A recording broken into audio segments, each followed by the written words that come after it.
The journey began with promises of fortune and success, an assignment that was to secure my future and my reputation. I was on my way to a remote corner of Europe, to a castle lost in the mountains of Transylvania. At first, the region fascinated me. The landscapes were breathtaking, vast expanses of dark forests and towering mountains that stood as guardians of ancient secrets. But there was something in the atmosphere that I could not ignore. An uneasy feeling enveloped me more and more with every mile I went. The nervous glances of the locals, their words full of thinly veiled warnings, and the sound of wolves howling in the distance reminded me that this was no ordinary place. When I arrived at the castle, an imposing fortress that looked like part of the mountain itself, my curiosity soon gave way to bewilderment. Its dweller, Count Dracula, greeted me with calculated courtesy, but there was something in his bearing, in his voice, that chilled my blood. His countenance, though distinguished, had something unnatural about it, something I could not identify but which kept me on my toes. The time in the castle was lengthening, and although my host offered me every comfort, I could not ignore the growing feeling of being trapped. I began to notice strange things, doors that seemed to close by themselves, endless corridors where shadows seemed to move and, above all, the absence of the Count's reflection in the mirrors. My nights were filled with nightmares, dreams of women of supernatural beauty who approached me with seductive and lethal intentions. But what terrified me most was the certainty that these were not mere hallucinations. Little by little, I discovered the truth. Dracula was not a man like other men, not even human. He was something older, something darker, a being that existed beyond the laws of life and death.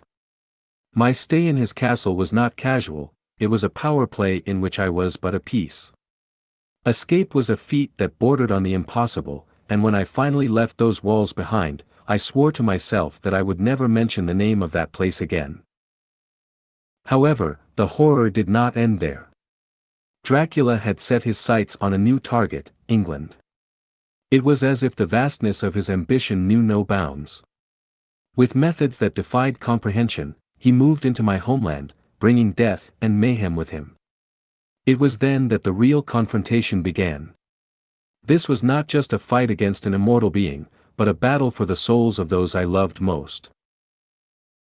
The signs of his presence were unmistakable: bodies found without blood, shadows moving where there was no light, and a woman, Lucy, whose fate became a living tragedy. We watched her languish, losing her vitality, until we finally understood that he had claimed her. The pain of confronting her, of ending her desecrated existence, was a wound that will never close. With the help of allies, including the astute and dedicated Dr. Van Helsing, we began the chase. Each clue led us closer to the Count, but each step also showed us his immense power.